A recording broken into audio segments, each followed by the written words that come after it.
தேவையில்லாத வேலை. இப்ப இந்த 1 கோடி பேர் நீக்கினது அப்படிங்கிறது ஏமாற்று வேலை. இது திமுகவுடைய குற்றச்சாட்டு. நாகராஜ், என்ன பதில்? அனைவருக்கும் வணக்கம். வழக்கம் போல எப்பவுமே திமுக உண்மையை பேசாது என்பதை தான் இங்கே எனக்கு தெளிவாக மதிவான் அவர்கள் பேசிகிட்டு இருக்காரு.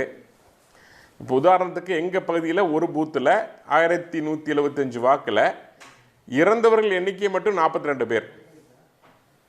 அவர்கள் நீக்கப்படாமல் இருந்தார்கள். இறந்தவர்கள் எண்ணிக்கை மட்டும் 42 பேர். இடம்பெயர்ந்தவர்கள் ஏறக்குறைய 60 பேர். ஏறக்குறைய 10% வாக்கு இறந்தவர்கள் பிளஸ் இடம்பெயர்ந்தவர்கள். இதுதான் தமிழ்நாடு முழுவதும் பிரதிபலிச்சிருக்கிறது. எலெக்ஷன் கமிஷன் தன் பணியை சிறப்பாக சரியாக செய்து கொண்டிருக்கிறது. இன்னைக்கு 100% ஓட்டு போலாகாமல் ஏன் 70% ஆகுது? நீங்கள் சொன்னீங்க கோயம்புத்தூரில் அதிகம் நீக்கப்பட்டிருக்கிறது, திருப்பூரில், சென்னையில். ஏன்? இதெல்லாம் இண்டஸ்ட்ரியல் ஏரியாங்க, தொழில் சார்ந்த பகுதி. மக்கள் வருவாங்க, 1 வருஷம் 6 மாதம் 1 வருஷம் குடியிருப்பாங்க, மறுபடியும் இடம்பெயர்ந்து போயிடுவாங்க. இதே நீங்கள் கிராமங்களில் பாருங்கள், எடப்பாடியில் ஏன் கம்மியாக இருக்குன்னா அங்கே மூமெண்ட் ரொம்ப கம்மியாக இருக்கும். ஸோ இதெல்லாம் சரி செய்ய வேண்டிய வேலையை தான் 20 வருஷத்துக்கு அப்புறம் எஸ்ஐஆர் மூலமாக செய்து கொண்டிருக்கிறது.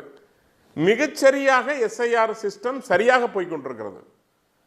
கொரோனாவுக்கு ஊசி ஓட்டால் செத்து போயிருவீங்கன்னு சொன்னவங்கெல்லாம் எஸ்ஐஆரை பார்த்து பயந்துக்காமல் என்ன செய்வாங்க?